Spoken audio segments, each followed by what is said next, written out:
Kak, Teh Hilda, iya, Teh Lydia, sama Teh Tika.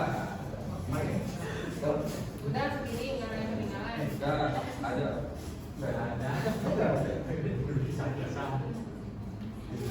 Bahannya dulu. Jadi bahan-bahannya ada kardus bekas, terus karton yang warna kuning sama warna putih, terus aplikasi berwarna ini, terus ada balon, ada spidol, terus ini selasih, terus double tip, tusuk sate, terus selang filter, selang kecil, sama pipa L di sini, sama aqua, ini untuk sama yang blue. Dan ya ini bahannya, terus selanjutnya cara pembuatannya. Untuk cara pembuatannya pertama di kardus ini digambar orang kayak ini, terus sudah digambar orang, terus digunting, habis digunting dirapiin, dan itu disesuaikan sama kantor, terus kantornya disesuaikan juga. Habis itu untuk ininya pertama diukur dulu, terus digunting disesuaikan juga, terus disesuaikan, terus ininya tuh digambar dulu semuanya, terus langsung digunting, disesuaikan juga sama sikat ini sama bentuknya. Terus untuk yang garis-garis ini kita juga bikin sendiri, terus disesuaikan dengan kantor, semuanya dia tempel. Selesai ini. Terus untuk yang ini namanya itu pakai, untuk ininya pakai tusuk sate, terus ditempel pakai karban sama OM. Udah. Silakan cara kerjanya. Maju. Di sini ada yang pertama hidung. Nah, hidung itu bukan seperti ya, di bagian ini ya, hidung. Nah, itu tuh gunanya sebagai menyaring udara yang dari luar untuk masuk ke dalam paru-paru. Nah, sebelum ke paru-paru, kita melewati yang namanya faring atau tenggorokan di daerah ini, di atas apa? Di atas leher. Nah, itu tuh untuk apa ya? Untuk memisahkan antara mana makanan yang masuk ke lambung dan mana udara yang harus masuk ke paru-paru. Lalu lanjut ada laring. Nah, laring ini ada di sebelah sini, atau di sini di tenggorokannya atau di leher. Itu gunanya untuk mengatur suara, menggunakan pita suara. Jadi getaran-getaran yang itu diaturnya oleh pita suara. Lanjut ada ke trakea, yaitu dari bawahnya tenggorokan ke sini. Nah, sebelum ke paru-paru itu, jadi terpisahnya dari laring ke paru-paru ada trakea di tengah-tengahnya atau salurannya. Nah, lanjut ke organ utamanya, yaitu paru-paru. Nah, di paru-paru ada yang namanya bronkus. Nah, dari trakea ini masuk ke bronkus. Nah, bronkus itu mencabangkan yang tadinya dari satu menjadi dua, seperti ini. Jadi yang kan paru-paru itu ada dua ya. Jadi dari yang satu itu menjadi dua, jadi tersebar lah. Terus lalu lanjut ada bronkiolus. Nah, jadi udah dari bronkus tuh yang tadinya dicabangin jadi dua tuh, kita cabang-cabangin lagi jadi banyak gitu. Nah, disitulah terjadinya pertukaran antara oksigen dan karbon dioksida. Lanjut ke alveolus. Nah, alveolus itu jadi kantong udaranya yang menyimpan udara CO2 dan O2-nya. Lalu yang terakhir yaitu ada diafragma. Nah, diafragma itu adalah otot yang ada di bawah paru-paru yang bertugas untuk bukan membantu sih, bertugas agar paru-paru itu dapat berjalan gitu. Kayak narik napas kan kita ini mengembang gitu, atau ya mendatangkan apa namanya atraksi, kontraksi, bukan atraksi, kontraksi yaitu menjadi lurus. Dan setelah kita menghembuskan napas itu si diafragma itu lalu turun menjadi letter U lagi menuju ke arah relaksasi. Oke, terima kasih. Sampai sini saja. Selanjutnya yaitu dari proses pernapasannya itu dari otot diafragmanya itu proses pernapasannya itu dibagi menjadi dua, yaitu ada inspirasi atau menghirup dan ekspirasi yaitu menghembuskan.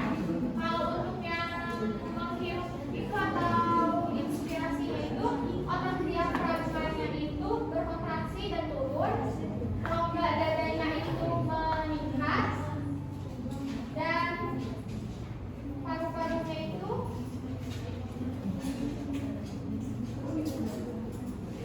tekanan udara dalam paru-parunya itu menurun sehingga udaranya itu masuk lewat hidung terus melalui taring, trakea, lalu ke laring, hidung, taring, trakea, langsung ke bronkus,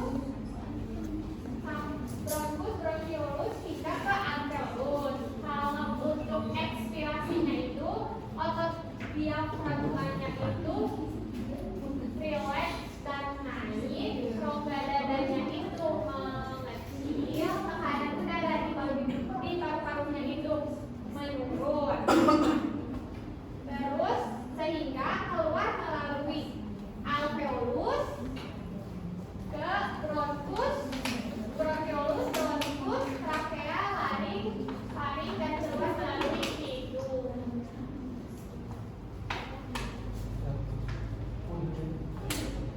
Jelasannya lanjut ke cara kerjanya, bukan cara kerja.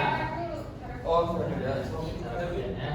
Nah, ini pada saat kontraksi atau saat menarik nafas, membuang masuk dan otot diafragma mengalami kontraksi, terus dan alveolus mengalami perluasan pengembangan gitu.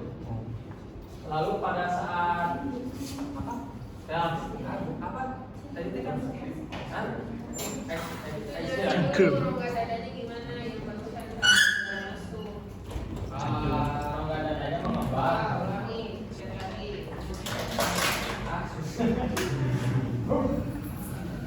Nah, Balon itu menyimbolkan apa? nah, jadi si balon ini teh menyimbolkan bahwa organ paru-parunya hidup. Nah, Bagaimana? jadi si paru-parunya itu yang pertama rongga dadanya itu mengembang gitu dan otot diafragmanya mengalami kontraksi.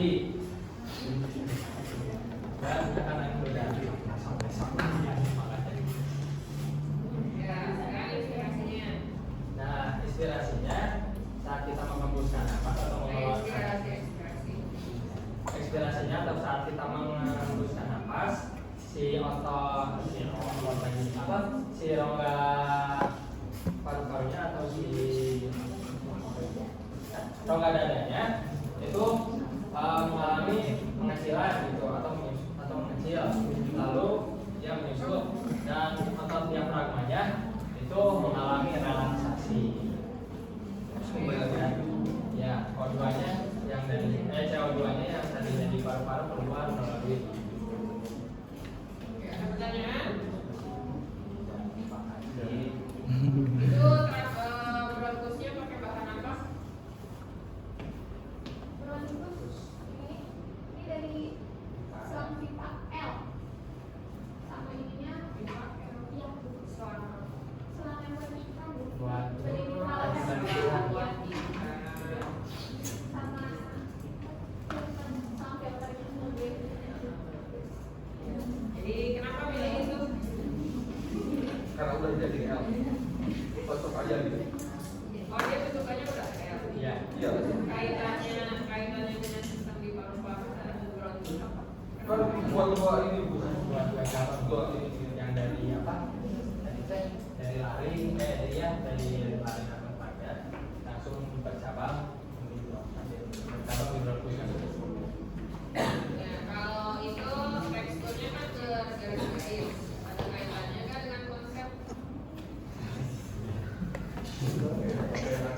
Jam untuk kita.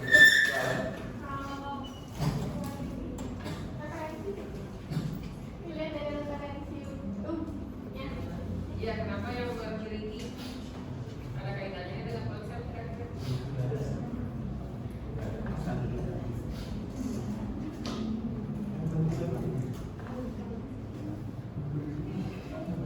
Tenggorokan kita bentuknya gimana?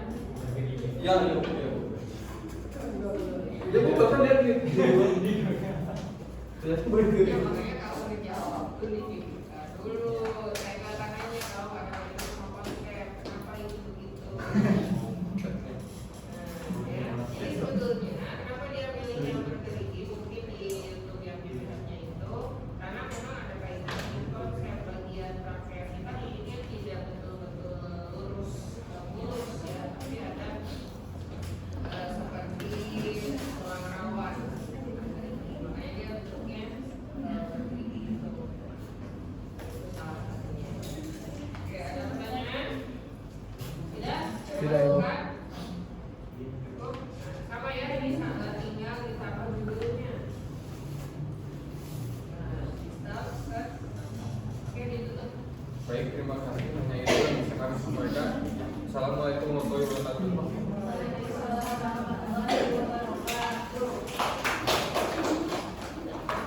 Seperti biasa.